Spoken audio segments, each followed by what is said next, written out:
Mes chers frères et sœurs, paix et bien dans le nom de notre Seigneur Jésus, une seule chose je nous propose aujourd'hui pour notre méditation.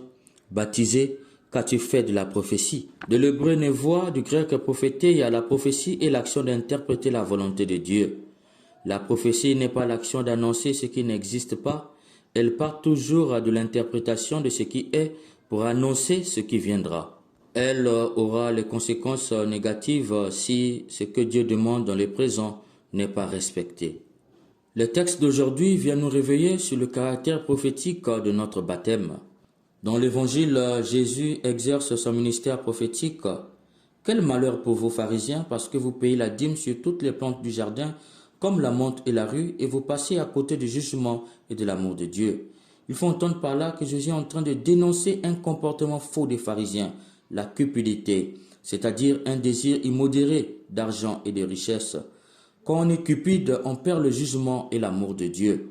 Dans leur cupidité, les pharisiens prennent la dîme même sur les plantes du jardin. Or, le jardinier est pauvre, il travaille plus qu'il ne gagne. Si les pharisiens avaient le jugement et l'amour de Dieu, ils allaient se soucier du jardinier et ne pas le taxer car ils sont déjà pauvres. Mais eux vont plus loin, ils taxent chaque plante. Ils font entendre par là qu'ils gagnent la plus grande partie de ce que le pauvre devait avoir. Voilà un esprit cupide que Jésus est en train de dénoncer. Jésus dénonce aussi un esprit faux, la gloire et l'hypocrisie. De la gloire, vous aimez les premières places. Il faut entendre par là qu'ils ont pris la place de Dieu. La gloire qui devait revenir à Dieu seul, ils l'ont ravie. De l'hypocrisie, vous êtes comme des tombeaux qu'on ne voit pas et sur lesquels on marche. Il faut entendre par là le double jeu, faire croire qu'ils sont religieux alors qu'ils sont plus païens que les autres. Jésus dénonce en fait la malhonnêteté des docteurs de la loi. Vous chargez les gens des fardeaux impossibles à porter et vous-même, vous ne touchez même pas le fardeau d'un seul doigt. Il faut entendre par là la malhonnêteté, ne pas être honnête dans ce qu'on dit et dans ce qu'on fait. Dans la première lecture, Paul s'inscrit dans la même logique que Jésus. Il exerce le ministère prophétique dans son épître aux Romains. Il dénonce les faux jugements sur les autres, le voyoutisme. On juge et on condamne, mais à côté on fait pire. Paul n'hésite pas à dénoncer les faux témoignages portés sur les autres, cette tendance à démontrer que les autres sont mauvais pour prouver que seul on est bon. Au fond, on est pire que les autres. Mes chers frères et sœurs, voilà le vrai sens de la prophétie. Dénoncer d'abord avant d'annoncer.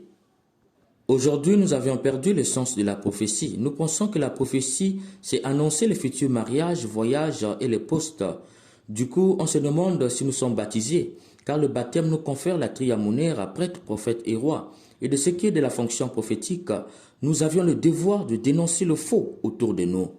Et comme nous avons peur, la fonction prophétique est devenue aujourd'hui un spectacle spirituel fait pour créer la confusion dans les familles et dans la société.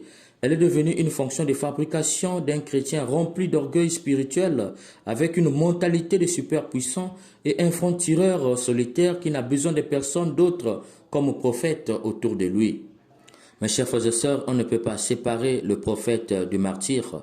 C'est pourquoi l'habit du prophète est le rouge, comme pour dire au nom de la vérité, il est prêt à mourir. C'est pourquoi cette fonction nous a été conférée par le baptême pour faire comme Jésus et Paul, d'abord dénoncer. On ne peut pas comprendre que le palu tue et continue de tuer plus que le coronavirus, comme nous l'a révélé l'OMS cette semaine, mais nos politiques se soucient simplement de prendre les mesures pour imposer le vaccin contre le coronavirus. Et nous, chrétiens, personne ne dénonce cela. On ne peut pas être chrétien et regarder les voyous diriger, mépriser, dominer, écraser les libertés de la masse sans rien dire. Nous sommes établis prophètes pour dénoncer cela. En morale catholique, voir le mal et ne pas dénoncer est une coopération au mal. Entre celui qui a commis et celui qui a vu et n'a pas dénoncé, c'est la même sentence. Au niveau ecclésial, il faut dénoncer le faux. On ne peut pas admettre qu'on ait des prêtres qui disent une chose dimanche et lundi font autre chose.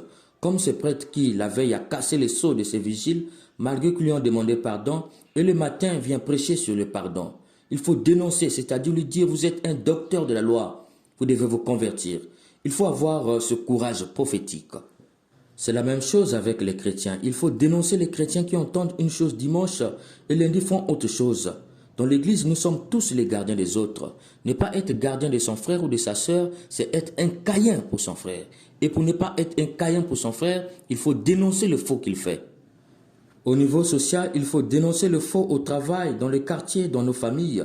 Tel cousin m'a violé, il faut le dénoncer et ne pas garder en famille car c'est un monsieur dangereux. Tel vole l'argent dans la société, il faut le dénoncer parce que si la société fait faillite, vous serez tous des chômeurs. Si le monde est malade aujourd'hui, c'est parce que nous chrétiens, nous sommes devenus des prophètes de paix qui nous disent que ce que le méchant veut entendre. Nous sommes pires que le prophète de Baal.